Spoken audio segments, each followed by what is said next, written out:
এখন আমাদের season change হচ্ছে, এই সিজন চেঞ্জ হওয়ার সাথে সাথে অনেক রুগীরা কমপ্লেন করছে যে ওদের হঠাৎ করে জ্বর হচ্ছে, সর্দি কাশি হচ্ছে, বিভিন্ন রকমের সমস্যা হচ্ছে। তো এটা নিয়ে একটু ডিসকাস করব।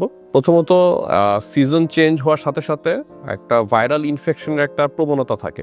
বেশিরভাগ সময় দেখা যাচ্ছে যে ভাইরাল ইনফেকশনটা বেশি হয়, যেটা কিছু অল্প সময়ের জন্য হয়।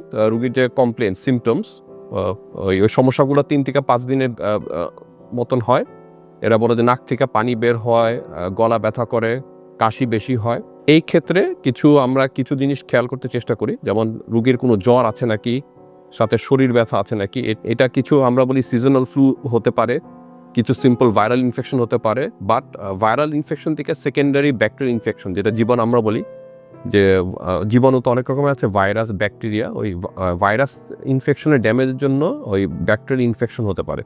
স্পেশালি যারা বয়স্ক রুগী, যাদের আগে থেকে হার্টের সমস্যা, কিডনিতে সমস্যা, অথবা যারা দীর্ঘদিন ধরে অনেক রকমের ওষুধ খাচ্ছে, তাদের দুর্বলতা, আগে থেকে দুর্বলতার সমস্যা, ওদের সবচেয়ে বেশি ঝুঁকি আছে। তো যে রুগীর সর্দি কাশির পর যদি হঠাৎ করে জ্বর বেড়ে যায়, কাশির যে আকার, যে কফ, যেটা শ্লেষা বলি, মুখের যে শ্লেষা, এটার যদি কালার চেঞ্জ হয়, যদি রংটা চেঞ্জ হয় সাদা থেকে হলুদ, যদি কাশির সাথে যদি রক্ত বের হয় অথবা শ্বাসকষ্ট হয়, তাহলে অবশ্যই আমি অ্যাডভাইস করবো হসপিটালে ভর্তি হওয়ার জন্য। কারণ এটা একটা নিউমোনিয়া হওয়ার একটা সম্ভাবনা থাকে, আমরা যেটা বলি লাংয়ের ইনফেকশন। ওদের শুরুতে ভাইরাল ইনফেকশন থাকতে পারে, পরবর্তী যদি কোনো কারণে যদি ওদের রোগ প্রতিরোধ ক্ষমতা কমে যায় অথবা যদি সেকেন্ডারি লাং ড্যামেজ হয়, তখন একটা নিউমোনিয়া হওয়ার একটা সম্ভাবনা থাকে। তো আমি অ্যাডভাইস করবো, যদি কোনো কারণে যদি সর্দি কাশি থেকে যদি অতিরিক্ত মাত্রা জ্বর আসে, শ্বাসকষ্ট যদি বেড়ে যায়, এবং কাশির কফের শ্লেষার সাথে যদি